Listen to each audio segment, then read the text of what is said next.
Hello friends, नमस्ते। Hope आप सारे ही अच्छे होंगे। तो आज हम पॉलिटी का प्रैक्टिस सेट नंबर 6 प्रेजेंट करेंगे, जिसमें बहुत अच्छे अच्छे क्वेश्चंस रिलेटेड होंगे आपके फंडामेंटल राइट से लेकर के डीपीएसपी तक के क्वेश्चन, जिसमें बहुत अच्छे अच्छे आर्टिकल्स होंगे, बहुत अच्छे अच्छे क्वेश्चंस होंगे जो कि मोस्ट रिपीटेड है। तो ये मास्टर एमसीक्यू क्लास का आपका 6वां सेशन है। उम्मीद करता हूँ आपने सारे सेशंस देखे होंगे। सबकी मैंने आपको प्लेलिस्ट बना दी है, तो वो प्लेलिस्ट भी जाकर के देख लीजिएगा, ठीक है। और ये 6वां सेशन है, तो इसको ध्यान से देखिएगा, आपको बहुत अच्छा लगेगा इसमें का भी क्वेश्चन, और अंत तक देखिएगा और दोस्तों को शेयर भी करिएगा। पहला क्वेश्चन है कि नागरिकों के मूल कर्तव्यों की सिफारिश किसने की थी। तो मूल कर्तव्यों को आपको पता है कि 51A में रखा गया है, मैंने बताया था। 42वें संविधान संशोधन 1976 में इसको जो है इंक्लूड किया गया था। टोटल कितने हैं? 11। और इसकी सिफारिश किसने करी थी? तो वो करी थी स्वर्ण सिंह कमेटी ने। ध्यान रखिएगा, स्वर्ण सिंह कमेटी के द्वारा ये किया गया था। वेरी वेरी इंपॉर्टेंट क्वेश्चन जो कि कंफर्म पूछा जाएगा रेलवे के एग्जामिनेशंस में, आपके पुलिस के एग्जामिनेशंस में, कांस्टेबल में, या फिर एसआई के एग्जामिनेशंस में क्वेश्चन पूछे जाते हैं। मौलिक अधिकारों के अंतर्गत कौन सा अनुच्छेद बच्चों के शोषण से संबंधित है? तो देखिए, इस आर्टिकल में यही कहा गया कि 14 साल से कम उम्र के बच्चों को किसी भी कारखाने में काम करना, कहीं पे भी काम कराना क्या है? प्रोहिबिटेड है। और ऐसा कहा गया है आर्टिकल 24 में, यानी which article is related to the exploitation of the children under the fundamental right, that is article number 24। तो आर्टिकल 24 ध्यान रखिएगा, जो कि आपको पूछा जा सकता है। कारखानों के अथवा खानों में कोई व्यक्ति नियुक्त नहीं किया जा सकता जब तक कि उसकी आयु कम से कम कितनी ना हो। तो देखिए, कम से कम 14 वर्ष ना हो, उससे कम रहेगा तो वो नहीं हो सकता। अब यहाँ पे पूछ लिया जाएगा आपको कि किस आर्टिकल में ऐसा कहा गया है। तो आर्टिकल 24 में, ये ध्यान रखिएगा, यहाँ से ही आपको क्वेश्चन बन जाता है, यानी क्वेश्चन को आप कवर कर लेते हैं। तो ऐसे क्वेश्चन पूछे जाते हैं। आगे बढ़ते हैं। भारतीय संविधान के अनुच्छेद 25 का संबंध किससे है? समानता के अधिकार से है, संपत्ति के अधिकार से, धार्मिक स्वतंत्रता के अधिकार से है, या फिर अल्पसंख्यकों के अधिकार से है? तो देखिए, जो सही आंसर हो जाएगा वो क्या होगा? 25 से 28 आर्टिकल में क्या मेंशन किया गया है? तो इसमें मेंशन किया गया है हमारा रिलीजियस फ्रीडम। ध्यान रखिएगा, क्या मेंशन किया गया है? तो इसमें मेंशन किया गया है हमारा जो है रिलीजियस फ्रीडम, जो कि आपको पूछा जा सकता है। तो इस क्वेश्चन का आंसर क्या हो जाएगा? ऑप्शन सी, धार्मिक स्वतंत्रता के अधिकार से। जबकि 14 से 18 में क्या मेंशन किया गया है? तो उसमें मेंशन किया गया है आपका समानता का अधिकार। पूछा जाता है आपको, कभी कभी क्वेश्चंस बनते हैं। 32 में क्या हो जाएगा? तो वो हो जाएगा रेमेडीज, उपचारों को संबंधित किया गया उसमें। आगे बढ़ते हैं। भारतीय संविधान के अंतर्गत मूल अधिकारों का संरक्षक कौन है? यानी पूछा गया यहाँ पे कि गार्जियन कौन है फंडामेंटल राइट्स का। तो देखिए, फंडामेंटल राइट्स का जो गार्जियन हो जाएगा वो कौन हो जाएगा? सुप्रीम कोर्ट हो जाएगा, यानी हमारी जुडिशरी हो जाएगी, न्यायपालिका। ठीक है, वेरी वेरी इंपॉर्टेंट क्वेश्चन जो कि आपको पूछा जा सकता है। भारतीय संविधान के अंतर्गत मूल अधिकारों का संरक्षक कौन हो जाएगा? तो वो हो जाएगी हमारी judiciary, supreme court of India, जो कि आपको पूछा जा सकता है। एक नंबर का क्वेश्चन यहाँ पे भी बनता है, और कई बार ऐसे 3 क्वेश्चंस बनते हैं। आई होप तीनों क्वेश्चंस आगे होंगे, और एक तो है वो मुझे पता है, बाकी देखते हैं। भारतीय संविधान में अस्पृश्यता का उन्मूलन संबंधित किससे है? देखिए, लगभग रोज ही ये क्वेश्चन आपको रिपीट किया जाता है, तो ये आपका मोस्ट इंपॉर्टेंट क्वेश्चन की लिस्ट में हम डाल देते हैं, क्योंकि हर बार एग्जाम में पूछा गया है। तो क्वेश्चन क्या है? Abolition of untouchability in Indian constitution is related to, किससे संबंधित है? तो वो हो जाएगा आपका संबंधित आर्टिकल 17 से। भारतीय संविधान में अस्पृश्यता का उन्मूलन किससे संबंधित है? तो वो हो जाएगा आर्टिकल 17 से। भारत के संविधान का भाग 3 संबंधित है किससे? भाग 3 पूछा गया है, किससे संबंधित है? तो ये मैंने आपको बताया था कि जो है कि पहला क्या हो जाएगा? तो स्टेट यूनाइट से हो जाएगा। दूसरा क्या हो जाएगा? आपका सिटीजनशिप से हो जाएगा। तीसरा क्या हो जाएगा? वो हो जाएगा हमारा फंडामेंटल राइट्स, यानी मौलिक अधिकार। ऑप्शन में मौलिक अधिकार है, बिल्कुल है। मौलिक अधिकार को किस भाग में रखा गया है? तीसरे भाग में रखा गया। चौथे भाग में डीपीएसपी को, पहले भाग में जो है क्या राज्य और उनके स्टेट्स हो जाएगा, यूनाइटेड स्टेट्स, और उसके अलावा जो है मूल कर्तव्य को रखा गया 51A में, यानी भाग 4A में। तो ऐसे क्वेश्चन आपको बनते हैं। इस क्वेश्चन का आंसर क्या हो जाएगा? मूल अधिकार। भारत के संविधान का भाग 3 किससे संबंधित है? वो मूल अधिकारों से संबंधित है। भारत के नागरिकों के मौलिक अधिकारों का वर्णन किस से किस आर्टिकल में किया गया, यानी कितने से कितने आर्टिकल में किया गया? तो ध्यान रखिएगा, describe the fundamental rights of citizen of India, तो इसको रखा गया है 12 से 35 में। ध्यान रखिएगा, पूछा जाता है आपको। 12 से 35 ऑप्शन में है भी। भाग 3 में रखा गया है फंडामेंटल राइट्स को, और टोटल कितने हैं? 6। तो क्वेश्चन पूछा जाता है आपको, बड़ा क्वेश्चन है ये।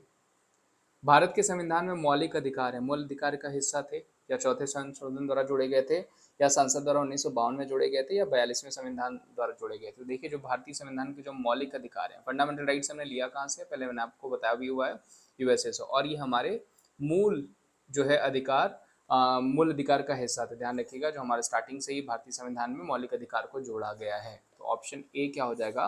बिल्कुल करेक्ट हो जाएगा, मूल अधिकार का हिस्सा थे भारत के संविधान में मौलिक अधिकार।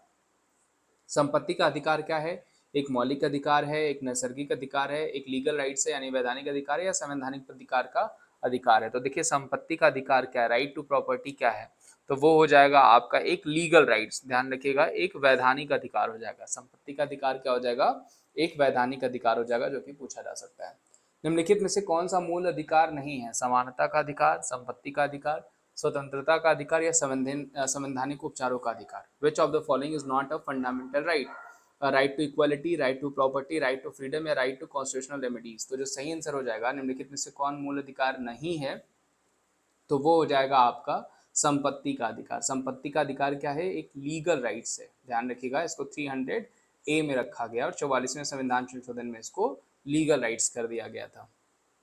मौलिक अधिकारों में संशोधन करने में सक्षम कौन है, यहाँ पे पूछा गया कि who can amend, who is able to amend the fundamental rights. तो देखिए गार्जियन कौन होता है, तो मैंने बताया था सुप्रीम कोर्ट होता है।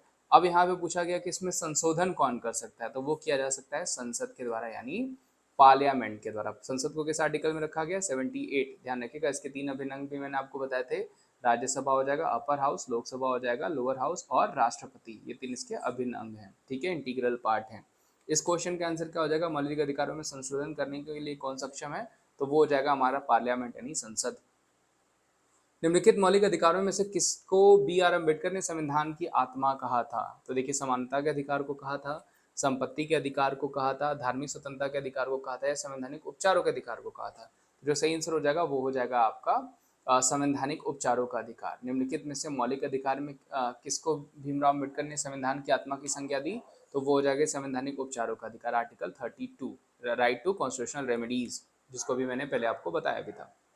निम्नलिखित में से कौन सा अधिकार मूल अधिकार में नहीं आता है, तो अभी जस्ट मैंने आपको बताया मूल अधिकार में क्या नहीं आता है, संपत्ति का अधिकार नहीं आता है। ध्यान रखिएगा, ये हमारा एक लीगल जो है कौन सा मूल अधिकार में नहीं आता है, तो ठीक है, यहाँ पे क्लियर हो गया आपको। तो संपत्ति का अधिकार आई थिंक 2 बार दे दिया गया है, राइट टू प्रॉपर्टी, कोई बात नहीं। तो 300A में रखा गया है इसको, ध्यान रखिएगा। संपत्ति अधिकार हमारा लीगल राइट्स, हमारा फंडामेंटल राइट्स नहीं है, ठीक है, ये ध्यान रखिएगा। देखिए ऐसे क्वेश्चन आप जब भी देखते हैं तो आपको ये रेगुलर प्रैक्टिस करना है, क्योंकि क्वेश्चन यहाँ से बनेंगे ही, पूछे ही जाएंगे। संपत्ति के मौलिक अधिकार को कब खत्म कर दिया गया था, तो देखिए अभी जस्ट मैंने बताया 44वें संविधान संशोधन में, ऑप्शन में है 1976 42वें संविधान, 1973 44वें संविधान, 1978 संविधान में, या 19 देखिए यहाँ पे ऑप्शन ए है। देखिए कई सारे सिमिलर ऑप्शंस देते हैं। देखिए 1978 2 जगह दिया गया, लेकिन संविधान भी आपको पता होना चाहिए, संशोधन यानी 44वें संविधान संशोधन जो कि 1978 में हुआ था, तो option A is the correct answer. मौलिक अधिकारों को कब खत्म किया गया था, 1978 के संविधान के 44वें संविधान संशोधन में। भारतीय संविधान के किस अनुच्छेद में भारतीय नागरिकों के मूल कर्तव्य शामिल किए गए, तो देखिए भी मैंने आपको बताया भी था कि मूल कर्तव्य यानी फंडामेंटल ड्यूटीज, फंडामेंटल राइट अलग है, फंडामेंटल ड्यूटीज अलग है, ये ध्यान रखिएगा। तो फंडामेंटल ड्यूटीज को रखा गया है 51A में, 51A में, और भाग 4A में इसको रखा गया है, ये ध्यान रखिएगा। कहाँ से लिया गया हुआ है, तो ये लिया गया हुआ है रशिया से, ये आपको क्वेश्चन बन सकता है। भारत के संविधान के अनुसार भारतीय नागरिकों के मूल कर्तव्य निम्नलिखित में से क्या है, राष्ट्रगान ध्वज का सम्मान है, वैज्ञानिक प्रवृत्ति का विकास है, राष्ट्रीय विकास एवं राष्ट्रीय एवं सांस्कृतिक विरासत के संरक्षण है, और सभी। तो ये सारे ही हमारे नागरिक मूल कर्तव्य में आते हैं। हमारे राष्ट्रगान का हमें सम्मान भी करना है, और प्लस हमें जो है कि साइंटिफिक इनोवेशन को भी डेवलप करना है, उसके अलावा राष्ट्रीय एवं सांस्कृतिक विरासत का भी संरक्षण करना है, जितनी भी हमारी राष्ट्रीय विरासत है तो इनका भी हमको ध्यान रखना है, यानी ऑल ऑफ द एबव। निम्नलिखित में से किस वर्ष मूल कर्तव्य को संविधान में जोड़ा गया था, तो देखिए इसको जोड़ा गया था 42वें संविधान संशोधन में, ध्यान रखिएगा, इसको 42वें संविधान संशोधन में जोड़ा गया था, और ये हुआ था आपका 1976 में। वर्तमान में संविधान में कुल कितने मूल कर्तव्य हैं, तो स्टार्टिंग में ही मैंने बता दिया था आपको, फंडामेंटल ड्यूटीज टोटल कितनी है 11, और कहाँ से लिया गया इनको लिया गया रशिया से। भारत के प्रत्येक नागरिक का कर्तव्य होगा पर्यावरण का संरक्षण और सुधार, किस अनुच्छेद में कहा गया है, तो ऐसा कहा गया है आर्टिकल 48A में, ध्यान रखिएगा 48A में हमें प्रोटेक्शन इम्प्रूवमेंट ऑफ एनवायरनमेंट बताया गया है। 42 में क्या रखा गया है, तो इसमें लिखा गया है आपका मैटरनिटी लीव के बारे में बताया गया है, ठीक है, ध्यान रखिएगा। संविधान के कल्याणकारी राज्य के आदेश दिया जाता है किसके अंतर्गत, 42वें संविधान संशोधन में, या प्रियम्बल में, या डीपीएसपी में, या मूल अधिकारों में, तो जो सही आंसर हो जाएगा संविधान में कल्याणकारी राज्य के आदेश दिया जाता है डीपीएसपी के तहत, ध्यान रखिएगा, किसके तहत, डीपीएसपी के तहत। भारत के संविधान में नीति निर्देशक सिद्धांतों को किस मुख्य कारण में से सम्मिलित किया गया था? तो बेसिकली डीपीएसपी को क्यों किया गया था? तो अभी जस्ट आपने देखा कल्याणकारी राज्य की स्थापना करने के लिए किया गया था, तो हम आगे बढ़ेंगे ही नहीं क्योंकि हमारा यही सही है। निम्नलिखित सिद्धांतों में से वह कौन सा है जिसे गांधीवादी सिद्धांत कहा जाता है? श्रमिकों और बच्चों का संरक्षण, पुरुषों और महिलाओं के लिए समान कार्य, कार्यपालिका से न्यायपालिका को पृथक करना या ग्राम पंचायत का संगठन? तो आर्टिकल क्या हो जाएगा 40, जिसमें ग्राम पंचायत का संगठन दिया गया है, जिसको हम गांधीयन प्रिंसिपल के नाम से भी जानते हैं। राज्य के नीति निर्देश सिद्धांतों में से किस अनुच्छेद का संबंध अंतर्राष्ट्रीय शांति और सुरक्षा से है? तो देखिए इंटरनेशनल पीस एंड सिक्योरिटी वो मेंशन किया गया है आर्टिकल 51 में, 51 आर्टिकल में मेंशन किया गया, और ये डीपीएससी का लास्ट आर्टिकल भी होता है क्योंकि 36 से 51 में डीपीएसपी को मेंशन किया गया, नहीं राज्य के नीति निर्देशक तत्वों को इसी में मेंशन किया गया है। इनमें से कौन सा राज्य के नीति निर्देशक सिद्धांतों में शामिल नहीं है? काम का अधिकार, समान कार्य हेतु समान वेतन, सूचना का अधिकार या फिर पर्यावरण का संरक्षण? तो जो सही आंसर हो जाएगा दोस्तों वो हो जाएगा राइट टू इन्फॉर्मेशन, इसमें सम्मिलित नहीं है। भारतीय संविधान में राज्य के नीति निर्देशक तत्वों को ग्रहण किया गया यानी कहाँ से लिया गया है? ठीक है, directive principle of state policies is taken from, तो कहाँ से लिया गया है? तो इसको लिया गया है आयरलैंड से। ब्रिटेन से क्या लिया गया है? Parliamentary system, ministry of council, law making procedure. America से मैंने आपको बताया था फंडामेंटल राइट्स यानी मौलिक अधिकार, सुपरमेसी ऑफ कॉन्स्टिट्यूशन यानी संविधान की सर्वोच्चता। उसके अलावा इम्पीचमेंट मैंने आपको बताया था कि इम्पीचमेंट यहाँ से लिया गया हुआ है, तो ऐसे क्वेश्चन, और उसके अलावा जुडिशियल रिव्यू लिया गया है, तो ऐसे क्वेश्चन मैंने बताए थे। फ्रांस से हमने लिया हुआ है, एक तरीके से कहें तो रिपब्लिकनिज्म लिया हुआ है, ब्रदरहुड लिया गया है, ये सब फ्रांस से लिया गया है। भारतीय संविधान के किस अनुच्छेद में राज्य के नीति निर्देशक तत्वों का उल्लेख किया गया है? अभी जस्ट मैंने आपको बताया 36 से 51 में इसको मेंशन किया गया है, तो ये भी इजी क्वेश्चन रहा आपके लिए। संविधान में राज्य के नीति निर्देशक तत्वों को शामिल करने का उद्देश्य क्या था? What was the purpose of including the directive principle of state policies? तो इसमें बेसिकली क्या था? राजनीतिक लोकतंत्र की स्थापना करना था, सामाजिक लोकतंत्र की स्थापना करना था, सामाजिक और आर्थिक लोकतंत्र की स्थापना करना था, या फिर गांधीवादी आदर्शों के अनुरूप लोकतंत्र की स्थापना। तो जो सही आंसर हो जाएगा वो हो जाएगा ऑप्शन सी, इसको हमें जो है एस्टैब्लिश करना था सोशल एंड इकोनॉमिकल डेमोक्रेसी के रूप में। तो ये दोस्तों आज के हमारे क्वेश्चंस थे, तकरीबन 30 क्वेश्चंस थे। उम्मीद करता हूँ कि ये क्वेश्चंस आपको पहले से ही आते होंगे। अगर पहले से नहीं भी आते होंगे तो आज का सेशन देख करके आप आगे नहीं भूलेंगे। तो उम्मीद करता हूँ सेशन अच्छा लगा होगा। सेशन अच्छा लगा होगा तो इसे लाइक करेगा, चैनल पे नए होंगे तो चैनल को सब्सक्राइब करेगा और वीडियोस को ज़्यादा से ज़्यादा शेयर करेगा और अपना ध्यान रखिएगा। Thank you so much. Regular आपको एक पॉलिटी की वीडियो जैसे ही खत्म होगी हिस्ट्री की, उसके बाद ज्योग्राफी, उसके बाद इकोनॉमिक्स की वीडियोज आपको मिलना शुरू हो जाएंगे। बाकी अपना ध्यान रखिए। Thank you so much. Bye, take care, have a good day.